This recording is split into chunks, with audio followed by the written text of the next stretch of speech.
how can I grow my critical thinking skills? And this is where I think we start talking about questions, the questions that you ask yourself.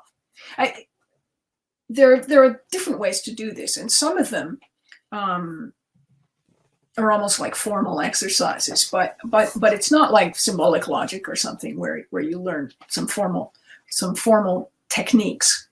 But certainly there are questions you can ask, and questions you can ask about your own thinking. I'll just briefly mention one exercise that I think is very useful. And I got this out of a book. I'm going to show you the book, which is called Tools for Critical Thinking, Meta Thoughts for Psychology. And it's written by a guy called David A. Levy. And it is written for practicing psychologists, clinical psychologists, I think. So there's a lot of stuff in there that I don't find directly applicable to anything I'm doing, but he writes very engagingly, and he has some good exercises for critical thinking to help you explore a bias or to just to get better at it. And the one that I really like is, and I've heard of this in other contexts too, is take something that you feel really strongly about, that you have strong opinions about, and write a paragraph about it, laying out all of the arguments in favor of your opinion, all of the arguments that support your opinion. Maybe write 2 paragraphs, but it depends what it is.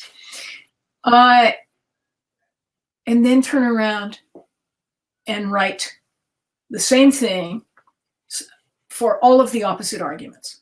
All of the reasons supporting why the thing you feel strongly about and why your set of opinions could be entirely wrong. That is interesting. And it's hard. Yeah. It's quite hard to do, but it's really worthwhile. And I think it's really worthwhile for a tester because it's also an exercise in empathy. It's in a way an exercise in developing personae. I'll put it up on the chat a little later, by the way, because you really have to put yourself in someone else's shoes, in someone else's head, to try and understand what the opposite arguments might be. So I think that's a really valuable thing to do. There are also lots of questions. I did let's hold it up for a sec. You probably can't. No, you can't read it. No, I can't see it. But I'll put up a JPEG of it. Can I put JPEGs on here? Not in here, but if you share the image with the team, we can get it up on the club afterwards. Okay, so I'll do that. I did this as a card. I mean, I printed it and laminated it as a card and handed it out to people at conferences. And I just called it Question Your Assumptions. And it's a bunch of questions you can ask of your own thinking. So there are 8 points here, and I'll just kind of quickly go through them. One is, ask, what am I assuming? And then prod and poke at each of yours. Am I right to assume that? The second one is ask the question. What do I see or hear, taste or smell, or experience that has led me to that belief? Or that led me to that fact that I think is a fact. 3, ask how else I might interpret this. You heard something. You read something. You saw something when you were testing. What other interpretation might you put on that? 4 is ask what heuristics or shortcuts or rules of thumb I've been using to arrive at whatever conclusion I've arrived at. Because we all have them. We all have our often hidden shortcuts for thinking, for making decisions, for problem solving. It's really interesting to try and probe your own heuristics. This one, I think, and this actually goes to someone's question about models. is apply the rule of three. And the rule of three is really, really valuable for all kinds of things, but particularly for critical thinking. If you can't think of at least three options, you probably haven't thought enough. Three interpretations of something. Are there three ways I could interpret that? At least three ways. Are there three potential solutions to this problem? This one I use I use this in teaching heuristics. Three scenarios where something might work or be correct, and then three scenarios in which it might not work or not be correct. So lots and lots of ways you can use the rule of three to generate more to look at. Very important.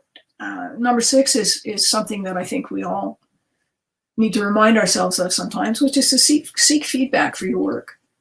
Get somebody else's point of view. I wanted to ask you about that one. I'll come back to that when you finish the list, because I wanted to ask you about that one. So your code, if you write code, your testing, your decisions, your interpretations of something. Working in pairs, of course, is excellent. Something that I do when I've had people on my teams do exploratory testing is I try and encourage them to do debriefs, not with me, but with each other. And for some reason, testers are really resistant to doing debriefs.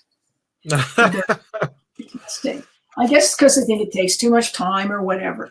But it's really helpful because other people can see things that you might have missed, and they ask you questions about that, and they help you get better and better at critical thinking about how you should test and what you should test. Something else is to take notes of your thinking and review your notes regularly. So this can apply to your testing. It can apply to your experience on a project. It can apply to anything. I mean, I've typically, the last projects I worked on, I was program test manager. So I'd be making a lot of decisions. I'd be hearing a lot of things. At the end of the day, I took 10, 15 minutes after everybody had gone home, and I sat down and I debriefed my day and wrote things down. And then I would go back periodically and review. How did I reach that conclusion? Was it the right conclusion? If it wasn't, what did I miss? How did I miss it? If it was the right conclusion, how did I get there? So really debriefing yourself, but at a over time rather than just in the moment. And that's really my final recommendation there is to take time to debrief your day and reflect. What did I observe? What did I learn? What worked? What didn't? Okay, so that's my list, and I'm happy to share that. I am loving that list. I definitely want that list, please. That is awesome. I wanted to ask you a couple of things though. Like you touched on it, because I was thinking as you were going through the list, and then you came to number 6, I think it was. I was like, one thing that I've done or find useful, which feels like getting better at critical thinking, is that feedback thing. Yes.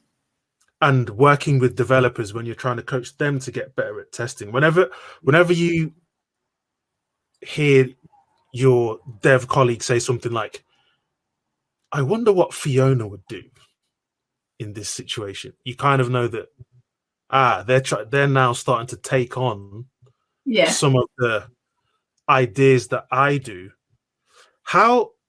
Because I find it difficult to reflect on my own thinking, and I find it much more useful if I was getting feedback from you, say, that feels easier to do than trying to sit there and debrief myself, if you like. So it's interesting what you said about testers being resistant. That's quite interesting. Yeah, well, and you can do a mix of it, right? Debrief yourself, but also debrief with someone else. How often do you review your notes then? Like, when do you review your notes, and how often do you do that? Do you have a pattern, or do you just dip in and out of it, or just when it seems to make sense? Okay. Yeah, and I, because I keep my project notebooks. Right. There were times when I don't do big stressful software projects anymore, but when I was doing them, certainly, particularly at the end of a project, I go back and look at the notes that I had made, and the notes I'd made at the back of the notebook, and what I'd learned, and how well things worked or didn't work, and so on. Or on the next project. Awesome. Love that list. That will be on the club, folks. Violetta, another great question.